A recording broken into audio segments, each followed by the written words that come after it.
Howdy y'all, Mike Kane from Kane Trial Law here in Castle Rock.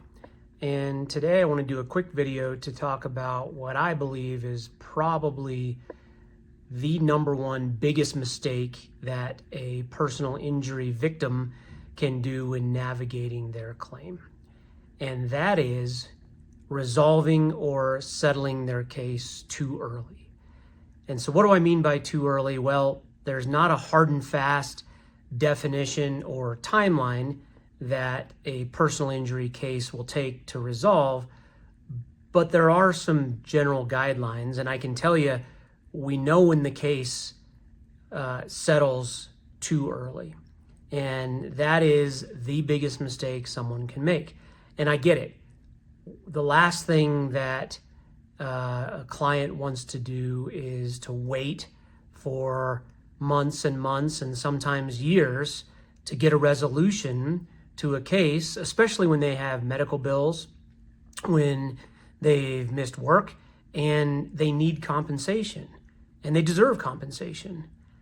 But unfortunately, the insurance companies prey on that.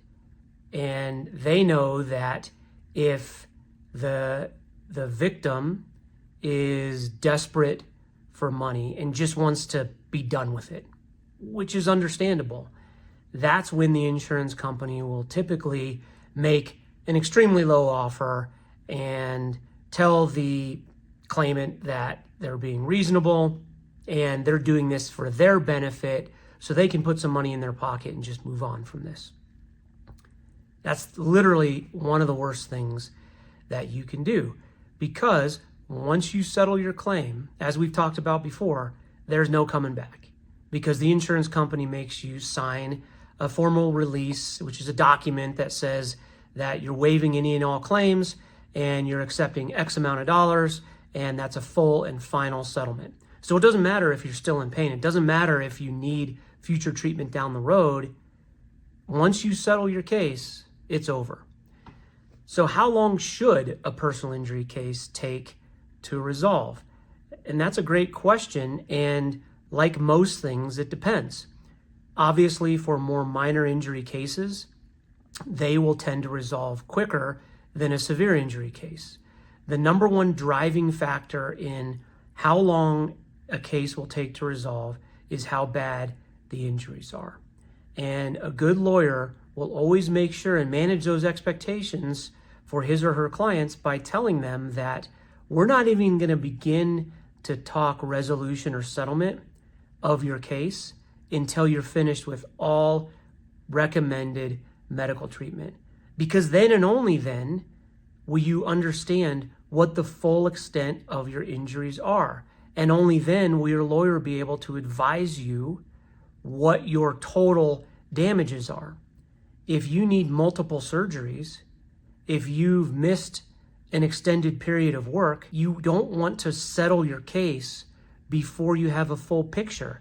And a good injury lawyer will make sure that they've spoken with your doctors to make sure that there's not future treatment that is recommended that you need to include in your damages calculation. And we'll talk to any other experts like an economist or a life care planner if it's a severe catastrophic case, to make sure that all damages are properly calculated. And I think it's a disservice to clients when lawyers tell them, we'll get you paid fast, because getting you paid fast is usually not in your best interest. It's in the insurance company's best interest. So make sure, if you are navigating a personal injury claim, or if you have a family member who's navigating a personal injury claim, make sure you're talking to your lawyer and make sure that you complete all recommended treatment prior to engaging in any settlement discussions.